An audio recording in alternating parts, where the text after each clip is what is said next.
Buenos días, el día de hoy estaremos hablando de las técnicas de diagnóstico en proptosis.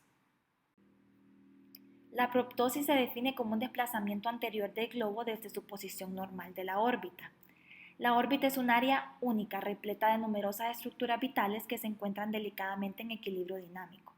Incluso una mínima alteración en este equilibrio puede tener ramificaciones clínicas significativas.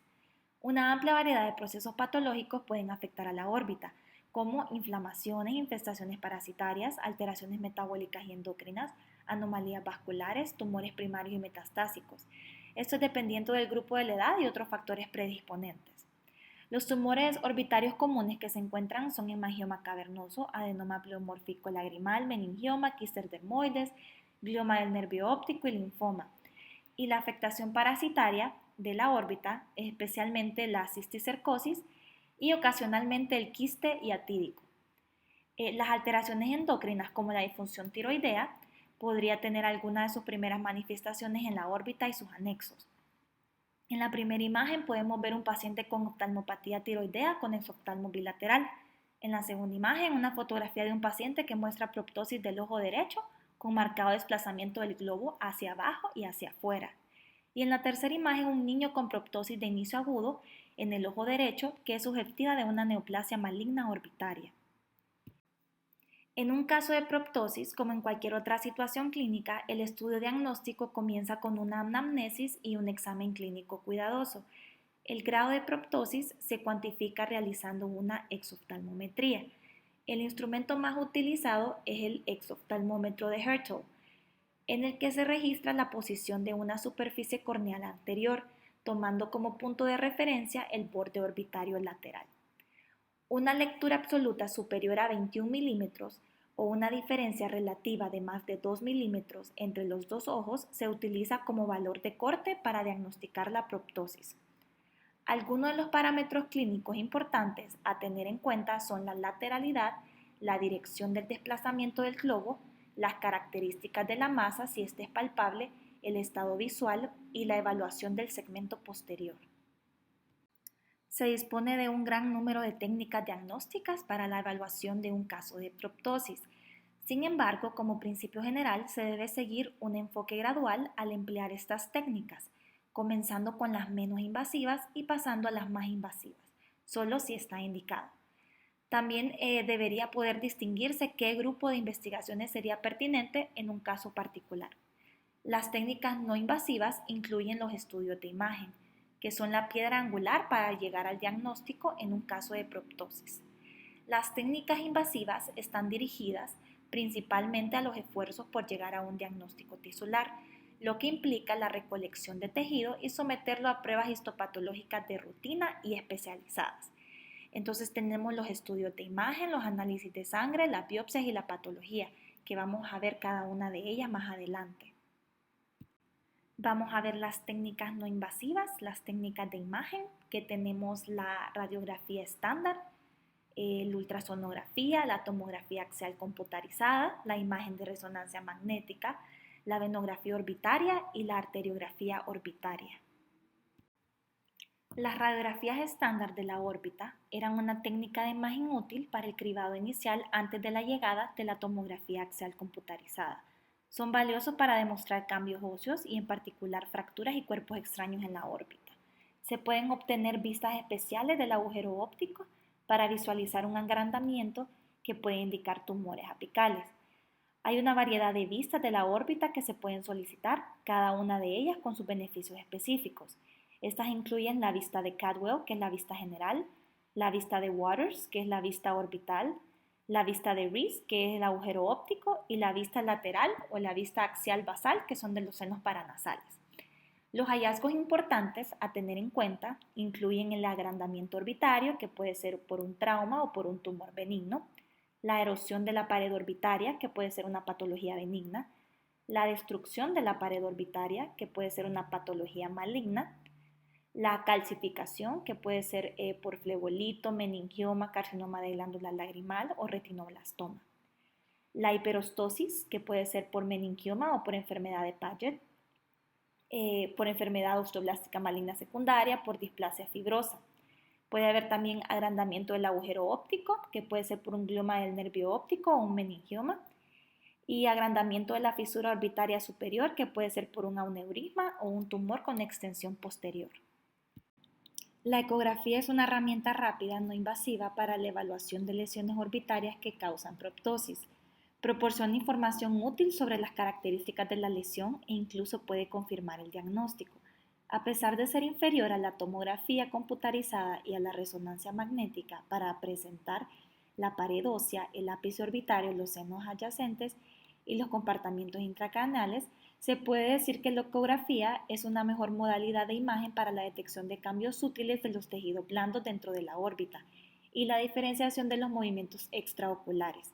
También es muy útil para detectar lesiones musculares y del nervio óptico. La ultrasonografía, está el escaneo A y el escaneo B. El escaneo A estandarizado es un método de visualización de amplitud y tiempo en el que obtenemos una visualización unidimensional del pico vertical, que es la amplitud, y el eje horizontal, que se modifica para mostrar la distancia en milímetros. El ASCAN nos brinda información importante sobre la estructura interna de una lesión. Por ejemplo, los quistes claros y las lesiones sólidas homogéneas suelen producir picos internos de baja amplitud, mientras que las lesiones heterogéneas producen ecos de mayor amplitud dentro del patrón orbitario normal. Y el B-scan es una pantalla bidimensional de intensidad modulada. Se ve como una visualización en forma de embudo en la pantalla. La boca del embudo está a la derecha, la posición de la sonda está a la derecha y la extensión horizontal a la derecha proporciona la profundidad de penetración del haz de sonido. El eje vertical representa el segmento del ojo que se escanea. El B-scan permite una evaluación en tiempo real de cualquier lesión y se muestran secciones transversales sucesivas en el monitor. La exploración B muestra alteraciones bastante características del patrón orbitario normal en diversas lesiones como tumores, quistes o inflamación.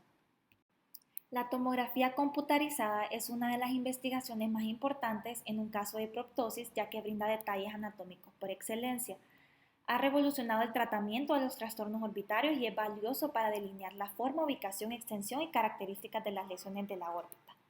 La tomografía computarizada tiene capacidades de resolución y contraste de tejido que permite la obtención de imágenes de tejidos blandos, estructuras intracanales, masas o procesos sospechosos de calcificación, como linfangioma, huesos o destrucción ósea. Y también tiene contraste que tiene vasos sanguíneos y cuerpos extraños. Las secciones axiales muestran ambos globos, los músculos rectos horizontales, el nervio óptico y otros tejidos blandos orbitarios y estructuras óseas. La sección coronal por delante muestra el globo en relación con los músculos rectos y por detrás los 4 músculos rectos, los músculos oblicuos, el nervio óptico y el tejido blando de la órbita. Y en el ápice también muestra el agujero óptico. La imagen de resonancia magnética es una técnica de imagen no invasiva que no emplea radiación ionizante y no tiene efectos biológicos adversos conocidos. El proceso implica un fuerte campo magnético que se aplica al cuerpo. Se pueden obtener directamente imágenes coronales, sagitales y axiales, y se utiliza una bobina de superficie con fines oftálmicos para mejorar la resolución espacial. La resonancia magnética de la órbita es especialmente útil en lesiones o traumatismos del nervio óptico, inflamación orbitaria inusual, metástasis orbitaria y tumores que se extienden hacia el vértice orbitario o en los que se sospecha extensión intracraneal. Las principales contraindicaciones para realizar una resonancia magnética incluyen la presencia de cuerpos extraños metálicos ferrosos. Incluso el rímel, que contiene compuestos ferrosos, causa artefactos. Los clips de aneurisma, marcapasos cardíacos e implantes cocleares. Además, los pacientes claustrofóbicos y obesos pueden plantear problemas. Las limitaciones de la resonancia magnética son la falta de visualización ósea, el mayor costo y el mayor tiempo de exploración. La venografía orbitaria o flebografía es una técnica en la que se introduce contraste en las venas frontales o angulares y se toman radiografías secuenciales en visión anteroposterior. Es útil en casos de varices orbitarias y cambios en la vena oftálmica superior, cuya obstrucción o distorsión por una lesión masa se puede apreciar. Se han utilizado técnicas de sustracción y magnificación para aumentar la resolución de la venografía. La desventaja relativa de la venografía orbitaria es que aparte de los efectos adversos del agente de contraste, este no puede detectar lesiones pequeñas. Además, las lesiones más grandes que obstruyen el flujo del tinte en la vena oftálmica superior no permite visualizar el resto del sistema nervioso. Antes de la tomografía computarizada y la resonancia magnética, la venografía orbitaria se utilizaba en el diagnóstico y tratamiento de las varices orbitarias y en el estudio del seno cavernoso. Con la llegada de la imagen de resonancia magnética, la venografía orbitaria ha perdido popularidad y está más o menos obsoleto en la era actual. En la arteriografía orbitaria se inyecta contraste en la arteria carótida interna o común ipsilateral y luego se toman las radiografías apropiadas. Es útil para demostrar casos raros de malformaciones arteriovenosas, fístulas carotidio-cavernosas y aneurisma. La visualización máxima se puede obtener mediante el uso de magnificación para permitir la visualización de los vasos de menor calibre y técnicas de sustracción para eliminar radiológicamente el hueso. Con la llegada de la imagen de resonancia magnética y la tomografía axial computarizada, su función y utilidad se están desvaneciendo gradualmente. El análisis de sangre. Los resultados dependerán en gran medida de los hallazgos clínicos del paciente y los más comúnmente utilizados para ayudar en el diagnóstico de un paciente con proptosis es el conteo sanguíneo totales y diferenciales, pruebas de función tiroidea, ensayo en suero de anticuerpos anticitoplasma de neutrófilos, enzima convertidora de angiotensina sérica y ELISA para cisticercosis. El conteo sanguíneo total y diferenciado es útil en la evaluación de pacientes con leucemia y linfoma. Las pruebas de función tiroidea, T3, T4 y TSH. Estas pruebas serán anormales en la mayoría de los pacientes con oftalmopatía tiroidea. Sin embargo, si se sospecha fuertemente de enfermedad tiroidea y estas pruebas son normales, se pueden considerar estudios endocrinos adicionales. Otras pruebas que se pueden realizar incluyen la antitiroglobulina y los anticuerpos antimicrosomales, que son anormales en casi el 70% de los pacientes con enfermedad de Graves. El ensayo en suero de anticuerpos anticitoplasma de neutrófilos, los EANCA, se debe considerar el diagnóstico de granulomatosis de Wegner en pacientes con escleroqueratitis o enfermedad sinusal coexistente y lesión de masa orbitaria. El ensayo sérico de anticuerpos anticitoplasma de neutrófilos es una prueba muy sensible para detectar la presencia de esta rara enfermedad. La enzima convertidora de angiotensina sérica. El diagnóstico de sarcoidosis puede ayudarse mediante pruebas de la enzima convertidora de angiotensina en suero. Esta afección inflamatoria granulomatosa multisistémica puede presentarse con agrandamiento de la glándula lagrimal. Y la ELISA para cisticercosis se utiliza para evaluar la presencia de un quiste orbitario si se sospecha cisticercosis. Sin embargo, es necesario corroborarlo con hallazgos clínicos y de imagen debido al alto porcentaje de resultados falsos positivos como falsos negativos. Las técnicas de biopsia. Aunque las técnicas de imagen pueden ayudarnos a realizar un diagnóstico provisional y tiene carácter indicativo, un diagnóstico definitivo solo puede realizarse mediante la obtención de una muestra de tejido y sometiéndola a técnicas histopatológicas rutinarias y especializadas. Las técnicas de biopsia que se emplean más comúnmente son la citología por aspiración con aguja fina, biopsia del núcleo, biopsia incisional y biopsia excisional. La citología por aspiración de aguja fina. Este se emplea para el diagnóstico rápido de lesiones orbitarias sospechadas de malignidad. Es de naturaleza mínimamente invasiva y se puede realizar en un consultorio. Aunque una asepsia estricta es obligatoria, no se requiere una configuración operativa completa. Se realiza con la ayuda de una pistola manual con una aguja de calibre 22 a 25, como podemos ver en la imagen. Después de localizar la masa mediante la palpación para lesiones orbitarias anteriores o bajo una guía ecográfica o tomográfica para lesiones orbitarias posteriores. Se introduce la aguja en la masa y se aspira el material mediante presión negativa. Luego el aspirado se extiende sobre un portaobjetos, se seca al aire y se fija en alcohol al 95% y finalmente este se tiñe. El portaobjetos debe ser examinado por un citólogo capacitado para realizar una interpretación precisa. Se ha informado que la precisión es superior al 80%. La principal desventaja de esta técnica es que se obtiene escaso material celular de una región limitada de la masa, que puede ser difícil de evaluar o interpretar. El uso principal de la citología por aspiración con aguja fina es en casos de sospecha de tumores metastásicos de linfoma o de recurrencia orbitaria de retinoblastoma o melanoma, que pueden requerir tratamiento con quimioterapia o radioterapia. También se ha utilizado para diagnosticar meningioma de la vaina del nervio óptico. Las complicaciones de estos procedimientos incluyen perforación del globo ocular, hemorragia retrovulvar y rara vez penetración intracraneal. También se ha informado pérdida visual transitoria, diplopia y ptosis. Una técnica algo más invasiva que la citología por aspiración con aguja fina es la biopsia central. Utiliza un trépano de 2 a 4 milímetros de diámetro. Se pasa con un movimiento rotatorio gradual dentro de la lesión después de la exposición bajo infiltración local y se obtiene una muestra adecuada. Las ventajas son que es un procedimiento rápido, ambulatorio, con menor morbilidad y mucho mejor rendimiento de tejido que la citología por aspiración de aguja fina para un diagnóstico más preciso. Su principal limitación es que las lesiones posteriores son de difícil acceso. Se puede realizar una biopsia endoscópica para las lesiones posteriores, pero requiere mayor experiencia para producir resultados creíbles. Las biopsias. Este es el estándar de oro para el diagnóstico. Tenemos la biopsia incisional y la biopsia excisional. La biopsia incisional es una técnica quirúrgica en la que se realiza la extirpación parcial del tumor bajo anestesia local y general. El propósito de esta biopsia es obtener tejido adecuado para el examen histopatológico. Se debe realizar estudios de imagen para una localización precisa de la lesión antes de realizar el procedimiento de la biopsia. Las biopsias son útiles para planificar el abordaje quirúrgico. Se debe tener cuidado al obtener tejido de la masa principal, porque la bolsa de estructura superficial o adyacente dará resultados falsos.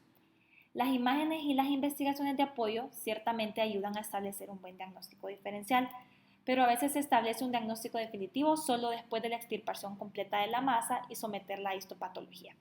Entonces tenemos la biopsia por excisión, que se logra realizando un procedimiento de orbitotomía a través de uno de los abordajes quirúrgicos de la órbita. Los principios de localización y planificación quirúrgica son similares a los descritos anteriormente. Esto, junto con la biopsia excisional, es el estándar de oro para el diagnóstico y tiene la ventaja adicional de ser terapéutico en lesiones enquistadas benignas como dermoide, hemangioma cavernoso, adenoma pleomórfico de glándula lagrimal, neurilemoma o histiocitoma fibroso. Ahora veremos las técnicas de patología. Esta área es la parte más importante de cualquier proceso diagnóstico, ya que proporciona un diagnóstico tisular real que puede tener importancia terapéutica y médico-legal. Es imperativo tener una comunicación adecuada con el patólogo preoperatoriamente para facilitar y planificar la técnica histopatológica adecuada para un caso determinado. Tenemos la citología, el examen bruto, histopatología de rutina, histoquímica, inmunohistoquímica y microscopio de electrones. Como ya se había mencionado, la citología es una técnica de bajo coste para un diagnóstico rápido. Se utiliza principalmente en las lesiones sospechosas de malignidad. En este examen, la muestra extirpada macroscópicamente se inspecciona para determinar su forma, tamaño, consistencia, si es firme, dura, quística, nodular y si la cápsula está intacta o rota. Las medidas se realizan en 3 dimensiones. Luego se corta para ver la arquitectura interna, el color, las áreas de necrosis, la calcificación y la estructura interna, sea sólida o quística. Por ejemplo, en el examen macroscópico, el adenoma pleomórfico de la glándula lagrimal muestra una cápsula intacta con apariencia firme. Y en el corte presenta áreas sólidas, firmes y blanquecinas con algunas áreas friables intercaladas. Por otra parte, el hemangioma cavernoso tiene un color rojizo azulado y una consistencia esponjosa de firme o blanda. En la sección cortada tiene un patrón típico de panal de vulnerables espacios quísticos, como podemos ver en la imagen, que puede apreciarse muy bien con la tinción. Los quistes parasitarios, como el quiste hiatídico, se observa como una estructura translúcida de paredes finas llenas de líquido, como podemos ver en la imagen 27.3. La muestra burda se envía al patólogo en una bolsa etiquetada llena de solución de formalina al 10% en una cantidad adecuada. La histopatología de rutina. La muestra de biopsia o extirpación se procesa posteriormente en el laboratorio patológico deshidratándola en alcohol. Luego se incluye en parafina y se secciona con un cuchillo de micrótomo. A esto le sigue la eliminación de la parafina y la tinción con hematoxilina y eosina. La hematoxilina es un tinte básico que une estructuras ácidas como el ADN y los núcleos de las células, mientras que la eosina es un tinte ácido que tiñe estructuras básicas como la proteína. Esto da pistas sobre la naturaleza de la lesión. Por ejemplo, las lesiones con núcleos prominentes y escaso citoplasma se teñirán de azul, como en el linfoma, el retinoblastoma, las lesiones inflamatorias y el carcinoma de células basales. Por otro lado, las células con abundante citoplasma, como las células epiteliales y el tejido conectivo, como en el sarcoma de células escamosas y la amiloidosis, se teñirán de rosa. La histoquímica. En situaciones en las que el proceso histológico de rutina es difícil de interpretar, diversas técnicas histoquímicas e inmunohistoquímicas brindan ayuda. Por ejemplo, el rojo petróleo o el negro sudán se utilizan para teñir la grasa en caso de carcinoma de glándulas sebáceas o tumores xantomatosos. Del mismo modo, el azul cian se utiliza para sustancias mucinosas, el PAS, que es el ácido periódico de Schiff, para el glucógeno y algunas hifas de hongos. El fontana se utiliza para teñir melanina, esterasa para gránulos citoplasmáticos en leucocitos y el bodian para fibras nerviosas. La inmunohistoquímica es una técnica altamente accesible que utiliza el principio de reacción antígeno-anticuerpo para capturar ciertas proteínas específicas en tejidos específicos, que luego pueden indicar el diagnóstico correcto. Esta reacción está acoplada por una enzima, que luego genera una reacción de color cuando se combina con ciertos químicos llamados cromógenos. Los anticuerpos monoclonales se dirigen contra un grupo importante de componentes citoesqueléticos llamados filamentos intermedios. Estos son específicos para diferentes tejidos y pueden ser diagnósticos. Otros ejemplos son el LCA, que es el antígeno común leucocitario, que es utilizado para teñir lesiones linfoides, el HMB45, que se utiliza en melanomas, especialmente en casos de melanoma amelonóticos, donde es posible que no se observe pigmentación. El S100 se utiliza para schwannomas y neurofibromas. Y de manera similar se utilizan reacciones anticuerpos antígenos específicos para diferenciar los linfomas de células B de los de células T. La microscopía electrónica de barrido y la microscopía electrónica de transmisión a veces se utilizan para evaluar las lesiones inusuales. La microscopía electrónica de barrido se puede utilizar para ver la ultraestructura tridimensional de las lesiones y puede proporcionar detalles elementales de los cuerpos extraños retenidos. La microscopía electrónica de transmisión puede ser vital en el diagnóstico de ciertos tumores y también en ciertos tumores poco diferenciados. Este es un proceso costoso y que requiere mucho tiempo, y con la llegada de las tinciones de inmunohistoquímicas mencionadas anteriormente, estos rara vez se utilizan.